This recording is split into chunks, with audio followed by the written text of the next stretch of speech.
I'm getting ready to watch a video. Really? What? Oh, just some scary movie. Welcome to Deconstructing, where I take apart an iconic horror movie to find out what makes it tick.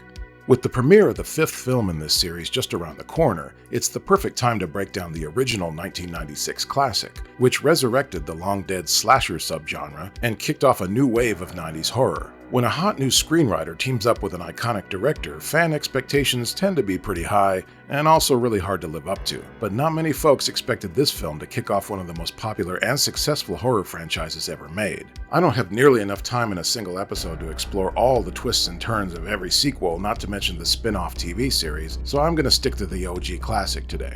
Of course, we'll follow my usual three-pronged attack, starting with Origin, wherein I trace back the film to its roots as a soon-to-be-hot Hollywood property. Then in Legacy, we'll follow the path from the original blockbuster hit all the way to the long-awaited 5th installment. And finally, Mystery, for which I've dug up some interesting bits of trivia and a few of my favorite fan theories about the film and its official canon. So fire up the Jiffy Pop and settle in, but don't get too cozy because it's time to deconstruct Wes Craven's original horror classic, Scream.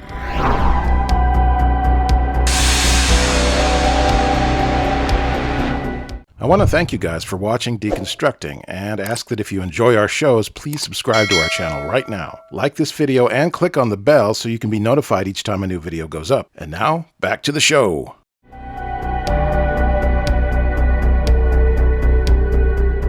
The mid-90s was a dry spell for fans of big screen horror, thanks to a general lack of studio interest and a growing market in home video for independent genre filmmakers. But one superfan in particular leveraged his newfound Hollywood cachet into a platform to revive the 80s slasher movies he grew up with. That fan was screenwriter Kevin Williamson, later known as the creator of Dawson's Creek, a show that completely monopolized the attention of teenage TV viewers. But Kevin's dream project wasn't a comedy drama about emo teens. He was thinking of a high-concept horror film which both borrowed and parodied the tropes that shaped the slasher boom of the late 70s and early 80s.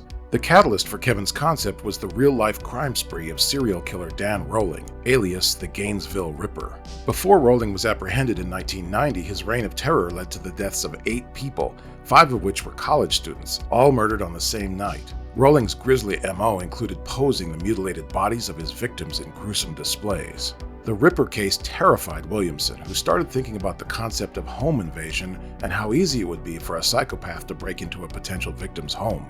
You never told me your name. Why do you want to know my name? I want to know who I'm looking at. This led him to draft a story treatment about a girl being terrorized by an unknown caller with homicidal intent, and a spin on the whole "the caller is inside the house" routine made famous in movies like Black Christmas and When a Stranger Calls. That story would become the basis for Scream's infamous opening sequence, in which a mysterious caller tests the horror movie knowledge of Drew Barrymore's character Casey, with deadly consequences for any wrong answer. Under the working title Scary Movie, Williamson expanded the story to feature length in just 3 days, along with outlines for 2 potential sequels. His concept for all 3 films was born out of nostalgia for the slasher movies he loved as a kid, but he added a postmodern riff on the usual formula that elevated it from its inspirations. There are certain rules that one must abide by in order to successfully survive a horror movie. In the world of this film, the characters are fully aware of movies like Halloween, Friday the 13th, and A Nightmare on Elm Street, and even try to use that knowledge to outwit the killer, or killers, plural, and discover their identity. No, please don't kill me, Mr. Ghostface. I want to be in the sequel. It was a tough sell, not just because of the graphic violence in the script, but the fact that most slasher franchises had run their course and audiences had since moved on, and eventually found a home in Miramax, whose sub-label Dimension Films was seeking more extreme horror properties. Williamson believed that Dimension would be less inclined to remove the graphic content from the script. From there, it fell into the hands of legendary director Wes Craven, one of Williamson's biggest influences. Oddly enough, Craven wasn't initially interested and was considering moving away from the horror genre, until 2 things happened. First, Drew Barrymore expressed interest in the project, making it instantly more bankable, and second, reportedly one of Craven's fans accused him of losing the gritty edge that he first established with his controversial debut, Last House on the Left. Whether that's true or not, Craven finally accepted, liking the idea of combining extreme horror elements with self-aware humor, something he'd experimented with previously on the Freddy Krueger meta-sequel, New Nightmare.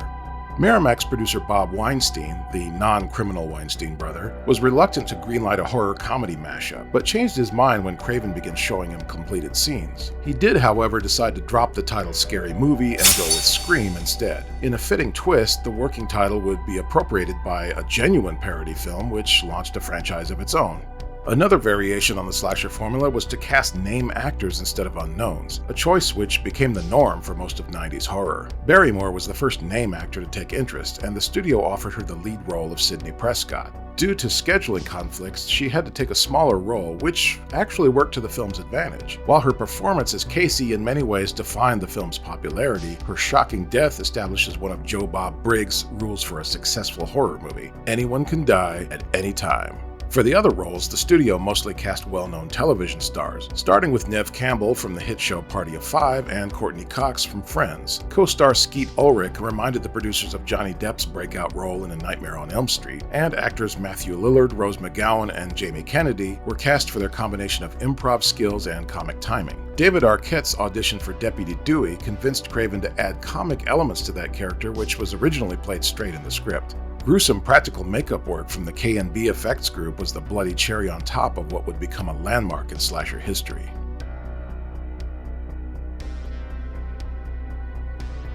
Scream slashed through most of the competition at the box office, grossing nearly $87 million during its first run in December of '96. It was such a hit, Miramax released it to theaters the following spring, bringing its total domestic gross to over $103 million, making it the most profitable slasher movie ever made. Needless to say, but I'll say it anyway, it was time to fire up the sequel machine. Scream 2 hit theaters almost exactly 1 year after the original, and Part 3 arrived a bit late in 2000. The longest gap between sequels was between 3 and 4, but the new film took almost as long to arrive due to multiple factors, including COVID-19 lockdowns and theater closures, and sadly the passing of Wes Craven in 2015.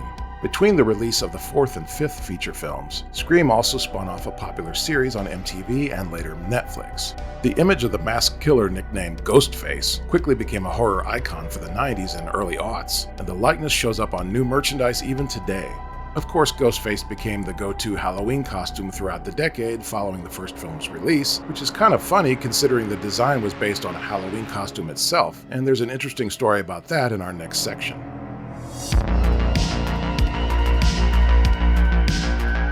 And how about that? Here we are at the next section, where I've rounded up some facts, rumors, and fan theories about the film and its legendary villain. Even casual viewers know the name of Scream's signature killer. While the identity of the person wearing the costume changes constantly, we all call it the same thing, Ghostface. But that nickname was just an afterthought. In the original script, the villain is only identified as the Masked Killer, and much like John Carpenter's original Halloween, the filmmakers went on a quest to find the right look for the killer's disguise. After some searching, producer Marianne Maddalena found the mask in a costume shop. A company called Fun World produced the mask, which its designers called the Peanut-Eyed Ghost. The production turned to K&B to make a copy that would be similar but different enough to avoid copyright issues. Ironically, after the K&B version was approved, Wes Craven realized the original mask was closer to the look he wanted, so the producers worked out a deal with Fun World. The company retitled the mask Ghostface while Scream was still in production, and the name just stuck. You can still see the K&B version in a few scenes, most notably the infamous opening set piece and the principal's murder. As you can see, it's slightly different.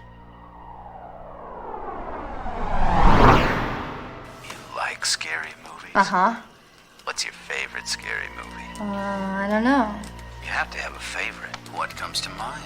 Another legendary aspect of Ghostface is his sadistic trickster voice, which was originally recorded over a real phone line by actor Roger Jackson. It was intended as a placeholder, but Craven thought Jackson's voice was perfect. Jackson would end up reprising the voice for every sequel as well as the third season of the TV series. Speaking of phone lines, apparently the crew forgot to disconnect the phone line while shooting the opening scene, and Drew Barrymore unwittingly called a live 911 operator. The police were alerted because they thought the situation was real. From the very beginning, Scream fans embraced the bumbling but likable Deputy Dewey, played by David Arquette. But in Williamson's script, the character doesn't survive. It wasn't until after an early test screening that Dewey was allowed to live because audiences really liked that character. Arquette then returned for every sequel, and his luck seems to be holding out so far.